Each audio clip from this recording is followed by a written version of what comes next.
It's really important that you pick the right sander for the job when you're ready to start working on your woodworking project. So let me talk you through an array here and help you dial in on what's going to work best for you. Starting with the good old belt sander, which unfortunately belt sanders get a really bad name because people don't know how to use them. But what they're great at is flattening large surfaces, taking a lot of material off quickly. The bad news is they take a lot of material off quickly. So it's really all about keeping the sander nice and flat on your work surface. It's great when they have variable speed, so you can slow the speed down. That provides more control so that you're less likely to gouge your project. As we talk about finishing and how it relates to these machines, don't sweat this one too much because again, what we're really about here is taking a lot of material off quickly. You cannot go from a belt sander to finish. You need a bunch of intermediary steps. One of those steps could be sander like this. These travel by a lot of different names. Sanders like this have been around for a really, really long time. People call them orbital sanders, finishing sanders. In this particular case, a quarter sheet sander because it uses a quarter of a conventional sheet of sandpaper. There are also machines like this, very similar, half sheet sanders. Of course, they're bigger because they use a half a sheet of sandpaper. On this machine, when I run it, the pad basically just runs in a small oval pattern. Now there's good news and there's bad news. The good news is because of the small rate at which they remove material, even with a coarse grit on here, it's pretty hard to mess up your project with one of these. The bad news is because of the slow rate at which they remove material, it'd take you a really long time to sand an entire project and get it where you want it to be with one of these. So a good question would be, do I even need to own this style of sander? There are occasions where they're very handy. One of the things you can look at is that it does come to a corner.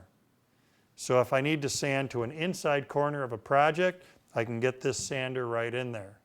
The other thing I still use them for a lot is any time where I've got an eased edge and I were to run a sander over that edge, they're very good for that. They provide very good control to allow me to work on those rounded corners.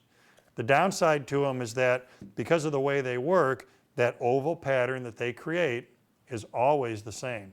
So if this sits in just one spot, if you're holding it in one spot and running it, it's going to create scratch marks because there's no overlap of that pattern.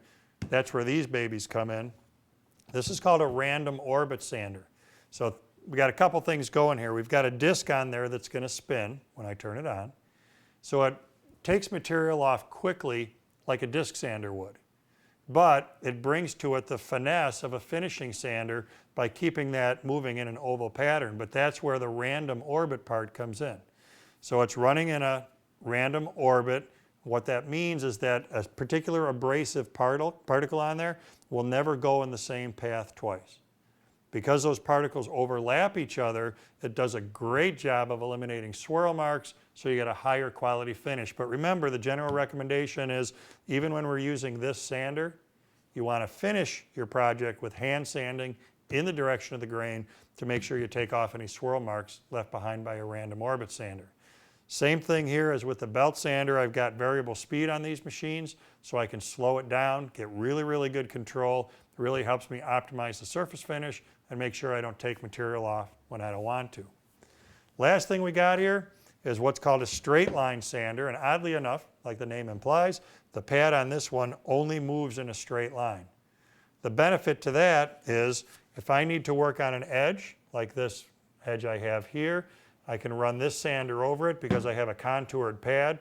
It'll conform to that edge, and additionally, my pad will only run in that direction.